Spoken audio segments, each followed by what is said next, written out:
Hey, once again, welcome to part 4, and the saga does continue. Well, to bring you up to speed, I guess, really not making much headway with this Eversonic 3000 multiband radio. It's working. The volume, squelch, and tone buttons are what you'd call with friction, I guess, and so they're not corresponding very well. Also, I've noticed that even though I've hit these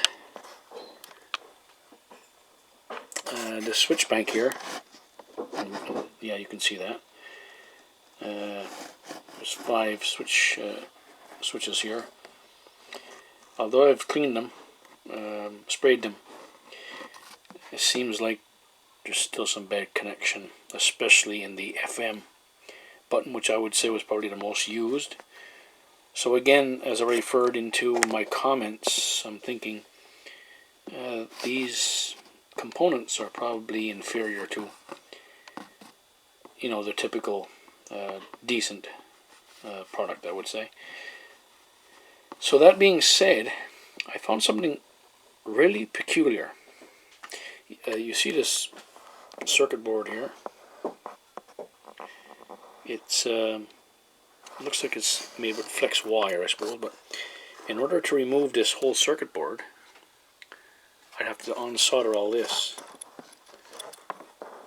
But now I can't say so sure, because I have to remove this circuit board because these wires are stiff, and I think they'd probably bend and flex, but gosh, there's an awful lot of work to get this circuit board to get at the sliders on the inside, and I'm thinking full well that the sliders that are there are probably inferior product.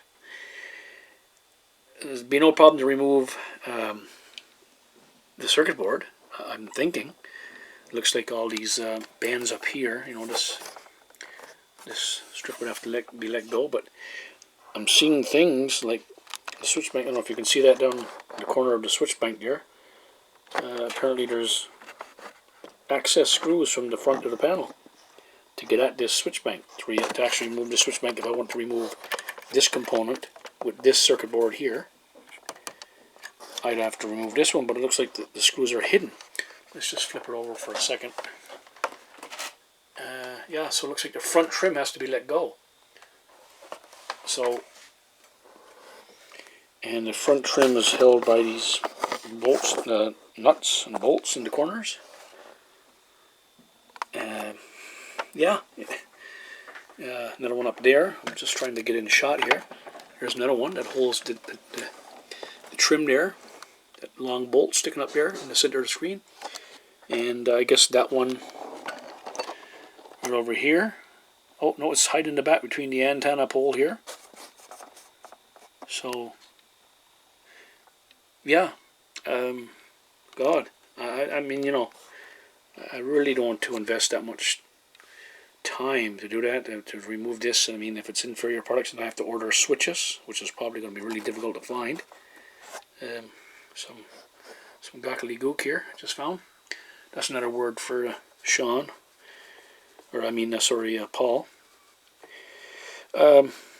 Here is the most interesting thing I've seen so far with regard to work. Now, this is the ferrite rod here for radio, and there's several wires comes off of it, of course, but this one here in particular, I'm trying to be in shot. This is hard to do with one hand.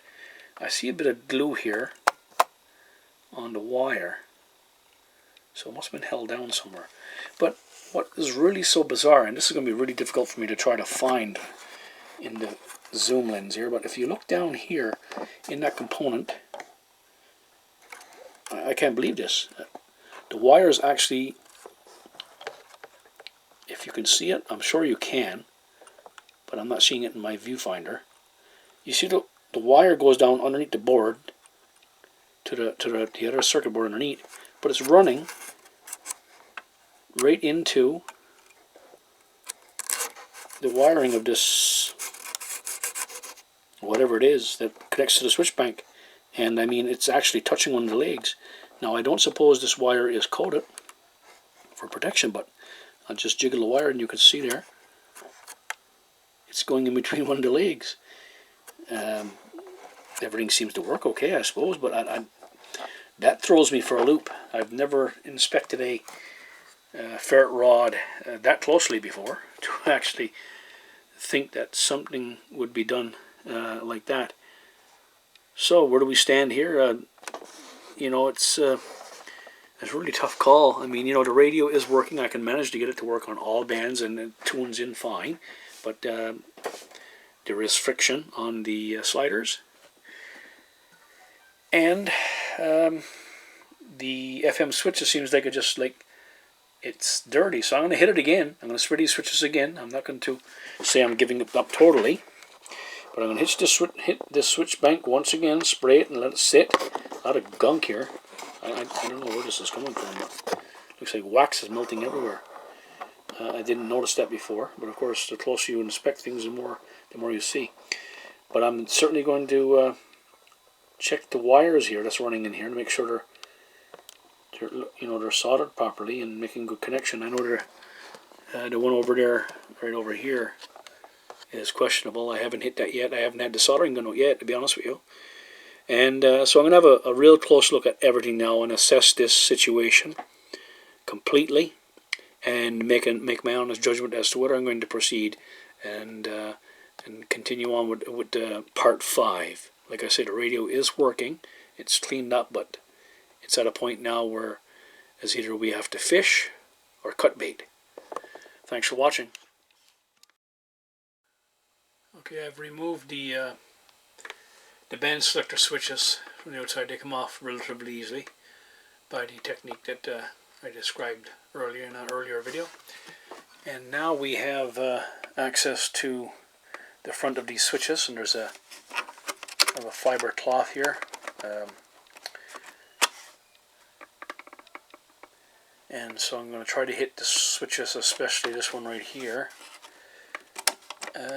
with the deoxit, because the FM buttons seem to be pretty contrary, cutting in and out. I'm going to give that a go. Okay, we still have the band selector switches off. We're tuned into CBC radio. I don't think they're playing any music right now. And the volume is at about 40%. And I can barely hear the radio station. The antennas are up, of course. It seems like the FM switch is also suspect, causing trouble. If I just pop it out and also pop it back in, tools and you can hear the volume just falls out for no apparent reason. Let's move up the volume a bit more. Just a little bit of friction there to overcome. There's teeth, you mean? Yeah. That's on bust. Now if I click this and click it back on, of course it's going to be very loud.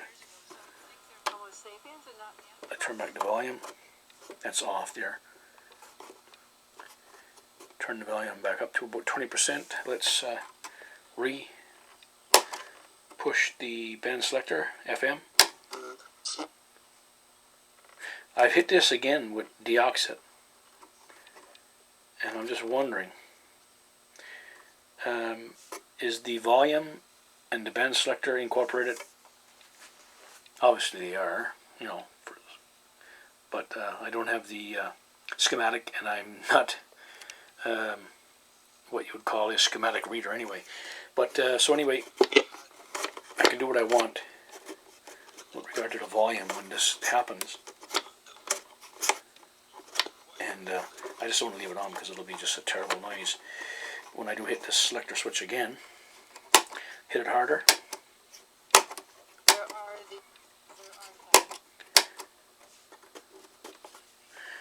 More volume. That's a little over half there now.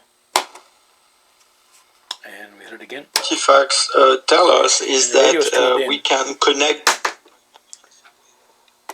And just like that, without doing anything, it dies.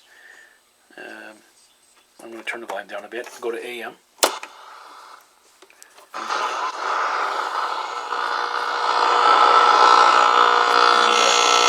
hesitation. I mean, you know, there's some hesitation in the volume. At least it works. Increases and decreases as you want it to. CB. Squelches off.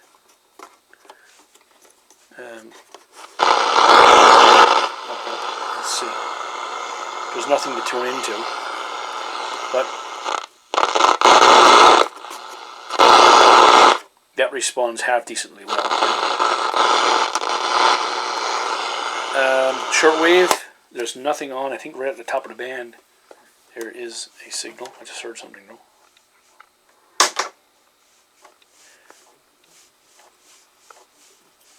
No, it's very poor receiving, but I can hear a hum, and you know, an amplifier hum. FM, oh boy. Obviously not tune in anything. I'll go to the bottom of the band. For interaction between the nuance and yeah. And the interesting thing is that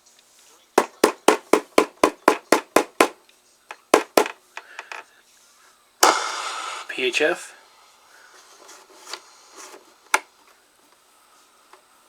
That's just glowing. I don't know why, but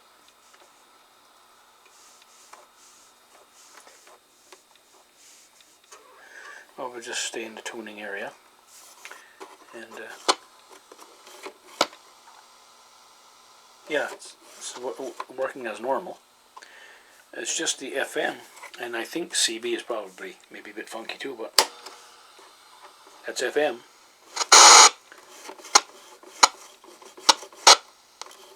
Let's tune into something. You know, I could do this all day, right? I'm just trying to give you the gist of it. For those of you who would like to watch, you know, and don't mind taking the extra few minutes to watch this extra activity. So, really, I don't think the radio is at this stage of the game is worth moving forward. It's, you know, it's a lovely looking radio, and I can get it to work, no problem. And you know, on AM, sideband, CB, FM, and VHF. But the FM is right now it's probably the worst.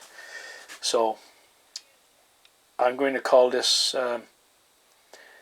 finite, done. We're done with this radio. I'm not going to bother to work anymore on it. It's sad.